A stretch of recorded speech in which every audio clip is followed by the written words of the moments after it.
수많은 직원들이 있을 텐데요. 모두가 이렇게 좌파 성향 또는 친정부적인 성향을 갖는다는데 물론 이해가 되지를 않는데 왜 그렇습니까?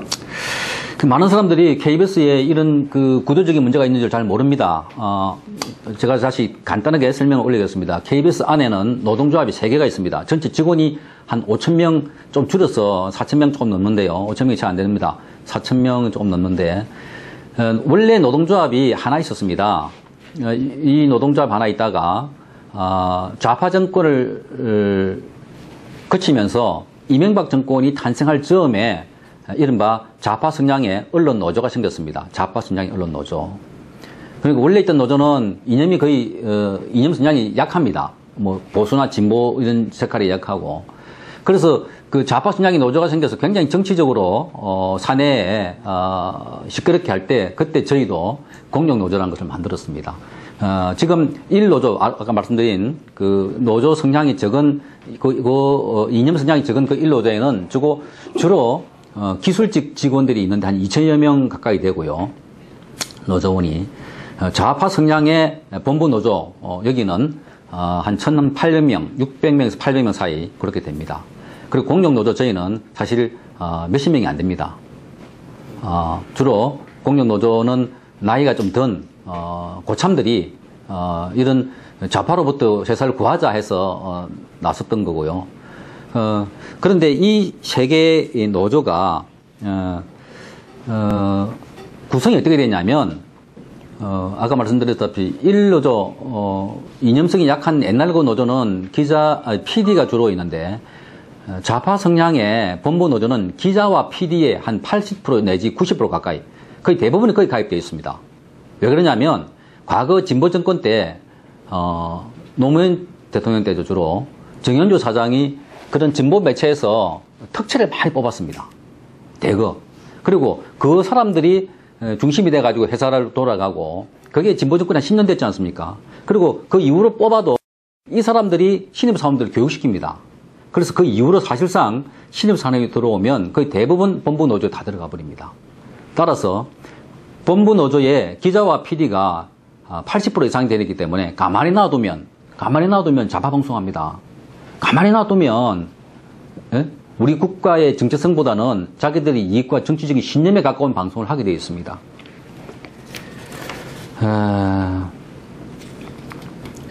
또 언론 노조는 민노총 산하에 있습니다. 그래서 언론 노조, 민노총 산하 언론 노조에 있어서 KBS 본부, MBC 본부, 뭐 YTN 본부 이렇게 해서 사실상 언론 노조가 장악하고 있습니다. 전 방송사, 신문사를. 그렇기 때문에 단일 지휘 체제로 가서 딱 장악하고 있기 때문에 어떤 지령이 떨어지거나 할 때는 일사천리적으로 움직입니다. 그런데 보수 노조 그렇지 않습니다. 그러니까 게임이 안 되죠. 조직력에서. 예. 그 간부들도 지금 몇 프로를 차지하고 있을 테고 또 소수지만 또 좌파 성향이 아닌 기자들도 있지 않겠습니까? 네. 그렇다면 왜 그들을 막지 못하는지 좀 궁금한 면이 좀 있습니다. 예. 그동안 이 보수 정권이 있었는데 역대 사장들이 오면 사실상 이 노조 개혁이 가장 시급한 문제였는데 사실상 이거는 입을 다뭅니다. 그리고 역대 사장들이 노조와 이른바 타협을 해버립니다. 손을 잡아버립니다. 왜? 자기들에게 마음에 안 드는 걸 하면 파업을 한다, 혹은 퇴진운동을 한다, 또는 뒷조사를 해가지고 망신을 준다, 비리를 조사한다, 뭐 이렇게 하니까 거의 겁을 먹은 거죠. 그래서 과거에 이런 보수 정권에 있었던 사장들도 사실 야합하고 타협하고 해서 오늘날 KBS가 사실상 진작 KBS는 노영 방송이 된 겁니다. 진작 노영 방송이 됐고, 특히 이제 오늘날에는 말하자면 좌파 성향의 노영 방송이 되고 있는 겁니다. 국가기관 방송, 공영방송이 이렇게 된다는 것, 이게 얼마나 큰일입니까? 예? 사실 우리 내부에서 이런 이념 정치를 효과적으로 전달하고 하는 이런 그 구조가 되어 있는 이 상황인데, 사실상 저는 북한의 미사일보다 더 무서운 게 언론 내부의 이런 좌파 편향이라고 봅니다. 예, 사실 노조 영향력이 얼마나 크냐, 여러분 들으면 놀라실 겁니다. 회사에서 인사 이동을 하면 한꺼번에 뭐 100명, 200명 이렇게 인사 이동을 하게 됩니다. 그러면 그걸 내부에서 뭐 공식 게시판을 통해서 발표하기 전에 맨 먼저 어디 갖다 주냐? 노조 사무실 갖다 줍니다. 그 제도화되어 있습니다. 관행으로 되어 있네요. 예. 완전 보고네, 보고. 응? 보고. 거기서 문제되는 사람들 빼라 말아라 하는 사람도 있고요. 이렇게 되어 있습니다. 또 KBS 들어오실 때 보면 여기 커피숍 있죠. 주차장 있죠. 식당 있죠. 이거 다 노조가 운영합니다. 아, 그래요? 저 본관에 가면 웨딩홀이 있는데 웨딩홀을 만드는 게 아니고 커피숍을 웨딩홀로 하는데 그것도 노조가 운영합니다. 명분이 뭔지 아십니까? 노조원들의 복지 향상이라고 합니다. 노조, 지금 아까 말씀드린 세계 노조 있다고 하는데 저희는 아예 그 숫자가 적기 때문에 끼지 못할 뿐더러 앞에 말씀드린 KBS 노조, 본부 노조가 서로 나눠가지고 사업을 하고 있습니다. 왜 회사의 자산 가지고 노동조합을 하게 할까요? 사측에서 손을 드는 겁니다. 노조의 간을 키운 겁니다. 그 돈 가지고 뭐 하겠습니까? 투쟁하겠죠. 투쟁하죠. 투쟁하지 않겠습니까? 네. 네? 네. 좀 전에도 잠시 언급을 하셨었는데 언론 노조가 이사의 직장을 찾아가거나 심지어 집으로 찾아가서 창피 주기 등 이른바 치졸한 작전을 많이 사용한다고 했는데 추가로 더 이렇게 뭐 어느 정도인지 구체적으로도 하실 말씀이 있으면 해주시죠. 네, 그 이제 이사회하고 그 사장들에 대해서는 뭐 그 법인 카드도 다 조사하고 뒷조차도 다 하고 아까 말씀드린 그 이사장 같은 경우는 차를 어디서 세웠다는 거 사진 다 찍어가지고 이제 드러냈어요. 그런 것보다 그것도 심각하지만 저희는 이 노조 입김이 뉴스 방송에 영향을 많이 미친다 하는 것을 좀 말씀드리고 싶어요. 이를테면 어제 KBS 게시판에 올라온 글인데요. 홍준표 자유한국당인가요? 대표께서 김대중 전 대통령 서거 8주년 추도식에 갔었죠. 거기 가서 이 어른이 이렇게 줘보는 장면이 나와요. 이렇게 뭐 자는지 묵상하는지. 그런데 그 화면을 더 타이트하게 확실히 클로즈업 하지 않는다고. 그러니까 어떤 기자가 그거를 인터넷에 올렸거든요. 눈 감고 있는 장면을. 그리고 뭐 자고 있는 이런 게 아니라 이를테면 눈 감고 있는 뭐 홍준표 대표 뭐 이렇게 하고 그랬는데 그런데 이제 맨 처음에 이 기자가 더 타이트한 장면을 가져왔고 또 뭐 자막도 좀 더 세게 쓰려고 그러니까 그 간부가 그 특정 정치인을 그렇게 하는 게 옳지 않다. 그러니까 클로즈업을 쓰지 말고 그냥 눈 감고 있는 정도로만 표현하면 좋겠다. 이러니까 오늘 그 전날, 그 다음날 바로 글을 올려가지고, 그 KBS에 지금 적폐를 펼쳐버리고 과거에 잘못된 보도를 청산하려고 하는데 바로 이런 사람들 때문에 당신 때문에 구체적인 실명을 해서요. 그 간부 이름을 때문에 못하고 있다. 이렇게 비난하고 있습니다. 그리고 그 댓글에는, 임명장을 받은 지 얼마 안 됐는데, 잉크도 마르지 않았는데, 벌써, 그런 짓을 하고 있냐. 후배들에게 부끄럽지 않나. 아주 그, 후배가 그렇게 쓴 거예요. 그 간부 보고. 자, 이런 상황에서 어지간한 사람 아니면 기자들이 썼던 원고나 이런 걸 수정할 수 있겠습니까? 자유롭게. 물론, 제도적으로 보장이 되어 있습니다만은, 이런 성명서에서 그렇게 공격하고, 때리면, 위축되지 않을 수 없겠죠. 그러니까, 최근에, 인터넷에서 우종창 기자가 뭐 대반전이 됐다 하는 그런 기사가 나왔지 않습니까? 이재용 재판 과정에서 보니까 문체부 과장 이야기 보니까 위에 국장 이야기하고 다른 거고, 그 다음에 특검에 주장하고 완전히 뒤집는 거다, 이런 나오는데, 이를테면, KBS 같은 경우, 그런 기사가, 이런 분위기 같으면은, 기사가 나올 수 있겠습니까? 취재가 가능하겠습니까? 그러니까, 제가 지금 말씀드리고 싶은 거는, 언론을 장악하는 거는 외부에서 권력으로 자본으로 하는 거는 그거는 아주 고전적인 방법이고 지금 잘 안 통합니다. 지금은 제일 심각한 거는 내부입니다. 언론사 내부에 있는 특정 단체, 특정 노조 이런 사람들이 장악을 하면 그건 언론 자유라는 이름으로 마음대로 보도가 가능하고요. 외부의 간섭이 아니기 때문에 자유로 갑니다. 그런데 문재인 정권에서 지금 MBC와 KBS를 이렇게 공격하는 것도 왜 애들을 마음대로 못하게 자유를 막냐 이겁니다.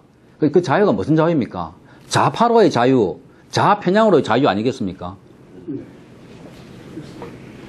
그동안 그 역대 정권, 보수 정권이 여러 번 거쳐갔는데, 그러면 그동안 왜 언론 노조에 대한 견제를 하지 못했던 것일까에 대한 궁금증이 있습니다. 좀 중복되는 그건 질문일 수가 있는데. 아까 설명드렸고요. 조금 하셨었죠? 예, 예. 그럼 그걸로 대체하는 걸로. 예, 예. 이렇게 이제 이왕 또 이렇게 말씀을 지금 해주셨으니까 최근 언론의 그 보도 행태에 대해서 좀 한번 말씀을 들어보죠. 문재인 정권 출범 이후에 언론의 보도 행태도 문제가 많다고 많은 사람들이 지적을 하고 있는데 거기에 대해서 좀 말씀을 좀 해주시면 좋겠습니다. 여러분께서 요즘 문재인 대통령 보면 얼마나 부드러운 사람이고 얼마나 다정다감한 사람이며 착한 사람이고 얼마나 탈권위적인가를 알 수 있겠죠. 그게 최근에 언론에 만들어낸 이미지들입니다. 한마디로 박근혜 대통령의 반대로 하면 다 기사가 돼요. 이런 잔에 커피 마시면 문재인 대통령이 이런 잔에 커피 마신다고 그게 일면 사진에 크게 신문에 나왔지 않습니까? 테이크아웃 잔 직원들하고. 그리고 깍듯이 90도로 절하고 아픈 사람도 껴안아주고 그 구도가 헤어졌다고. 이게 대한민국의 정책입니까? 이게 대한민국이 살아갈 방향입니까?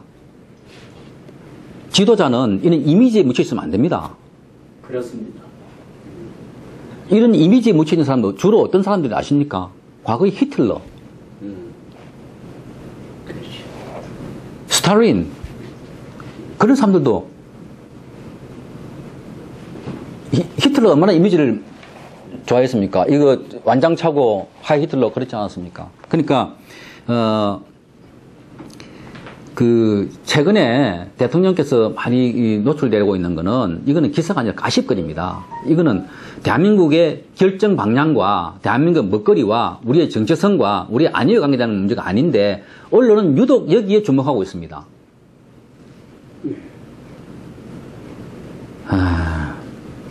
그런데 사실 심각한 거는 이런 부드러운 이미지 뒤에 우리가 모르게 그동안 얼마나 충격적인 정책들을 발표했습니까? 원전 정책, 사드, 복지, 최저임금, 비정규직 문제 생각해 보십시오. 이런 것들이 부드러운 이미지 앞에 가려져 가지고 나와도 기자들은 이거의 문제점을 지적하거나 이거의 정책의 잘못된 점을 지적하는 것보다는 역시 문재인 대통령이 소통 잘해, 친서민적이야, 여기 포커스 맞추는 것 같습니다. 느낌에는. 이게 사실 무서운 겁니다. 저도 기자지만 기자들은 팩트를 봐야 됩니다. 상황을 봐야 됩니다. 그런데 지금 이미지를 보고 있습니다. 그 이미지를 누가 만들고 있습니까? 모르긴 해도 탁현민 씨가 만든다고 그러지 않습니까? 지금 그 안보 문제가 굉장히 시급하고 그런데 지금 외국에서는 우리 그 대한민국을 바라보는 그 시각이 매우 우려를 갖고 있지 않습니까?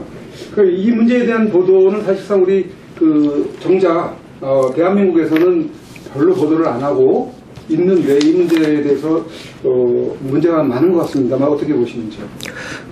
안보에 대한 보도를 안 하는 건 아닌데 하고 있어요. 그런데 사실상 안보가 이렇게 엄중하고 위급한 상황이면 지금 보도처럼 하면 안 됩니다. 지금 보도가 제일 많이 나는 건 뭔지 아십니까? 달걀입니다. 살충제 달걀입니다. 살충제 달걀보다 안보 문제가 같은 비교가 되는지 모르겠지만 살충제 달걀은 속보도 내고 턱보도 내고 자담도 하고 합니다. 저는 오히려 왜 이런 살충제의 달걀에 언론이 관심이 많을까? 그거 100몇십 개 먹어도 안 죽는다고 합니다. 그렇다고 먹으라는 소리 아니라 떠든다고 식품은 떠들수록 불안한 감이 있고 정부의 매뉴얼에 따라서 안전하게 대처하면 효과적입니다. 그런데 굉장히 덜 떠 있어요. 그죠? 흥분돼 있어요. 오히려 저는 이 안보 문제에 덜 떠 있고 흥분돼야 되지 않을까. 우리 국민들이 너무나 편해요.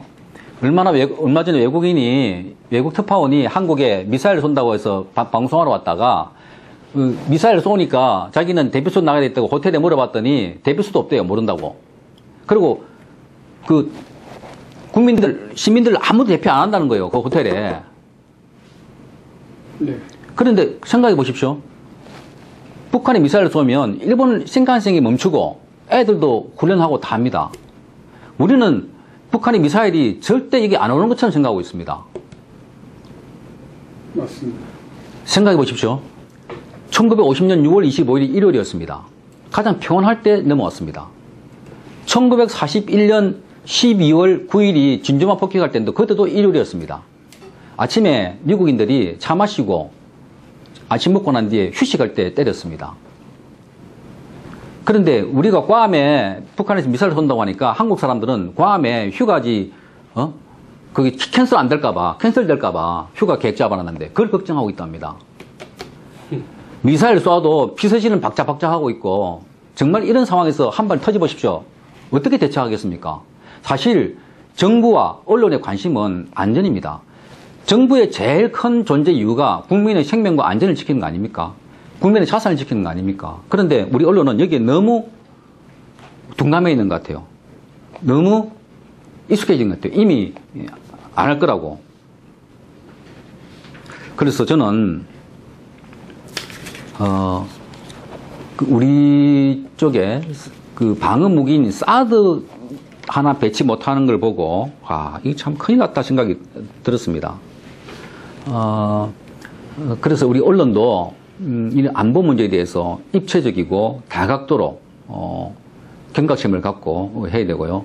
사실 미국 정부가 북한을 때린다고 할 때 저는 걱정됩니다. 만약에 남한 정부가 미국 정부와 국가랑 관계가 있다면 남한 정부의 의지에 관계없이 미국 지지하겠습니까?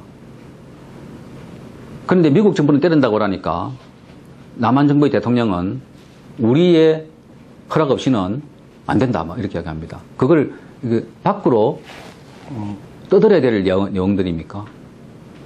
그러니까 어쩌면 미국이 걱정하는 것은 북한보다는 자경화돼 가는 남한이 아닐까요? 맞습니다.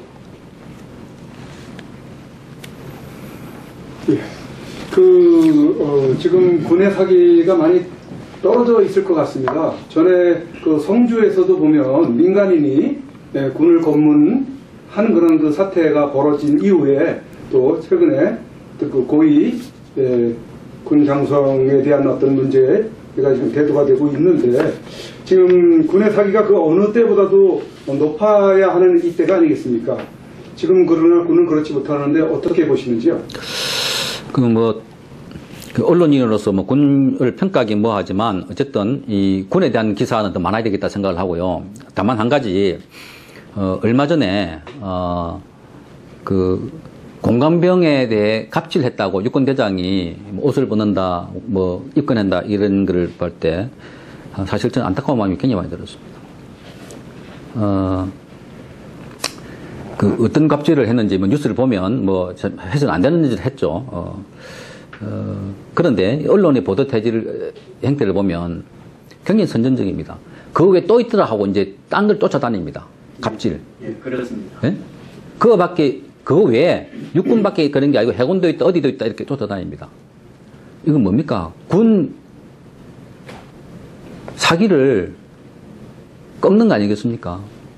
그리고 공감병에 대한 군에 대한 갑질 정도는요. 그 명확하지 참 애매한 분도 있어요. 명령을 하거나 지시를 해야 되는 상황에서 상대방이 기분 좋게 명령을 내릴 수 있겠습니까?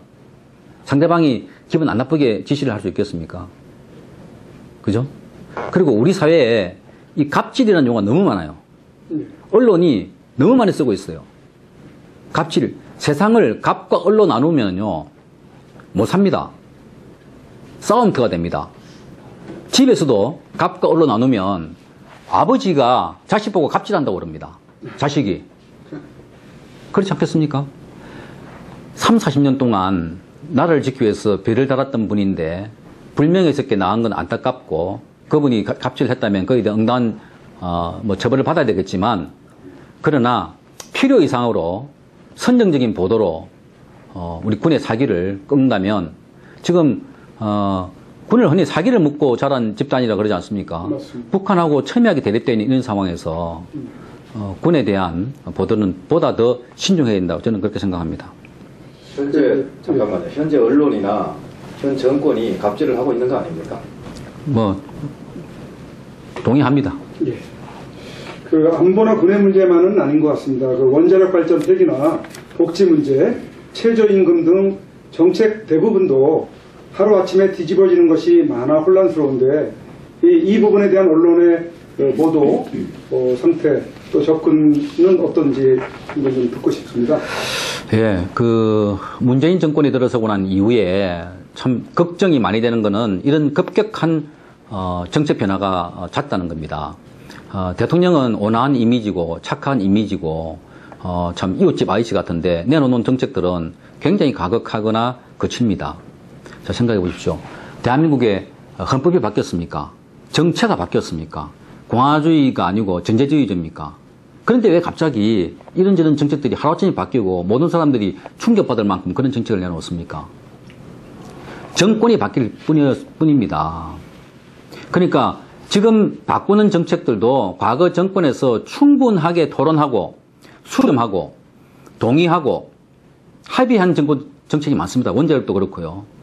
그런데 어느 날 갑자기 폐지했다가 그 다음에 위원회 통해서 알아보라 이렇게 발 빼고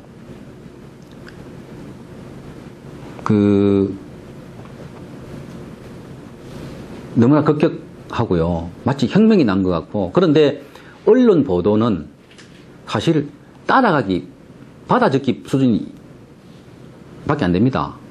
그런 문제가 나왔을 때 더욱더 심층적으로 문제 있다고 보도하고, 사실 지금 원자력이나 이런 문제에 대해서 제가 심층적으로 보도하는 기관을 많이 본 적 없어요. 대개 그 정권 입장을 많이 옹호해주는 매체가 있을 뿐인데 그런 문제들에 대해서도 이야기를 해줘야 됩니다. 특히 지금 대통령께서는 청년들 일자리 때문에 고민을 하고 계시고 청와대 상황판까지 만들지 않았습니까? 일자리 상황판. 그런데 지금 매일 쏟아내는 복지 대책이 있지 않습니까? 그거 나중에 이 청년들이 작년, 노년 됐을 때 전부 부담으로 얻는 것들이고 허리 휘게 하는 것들입니다. 어떤 점에서는. 그래서 거기에 대한 면밀한 검토와 협의도 하고 토론도 하고 그거 좋아하는 토론을 왜 안 하십니까? 그렇게 해서 국민들도 좀 수긍이 되고 안심이 되는 그런 정책을 놓아야 되는데 거기에 대한 언론의 보도도 지극히 약합니다. 그냥 발표하는데 받아 듣는 그런 기사가 많습니다.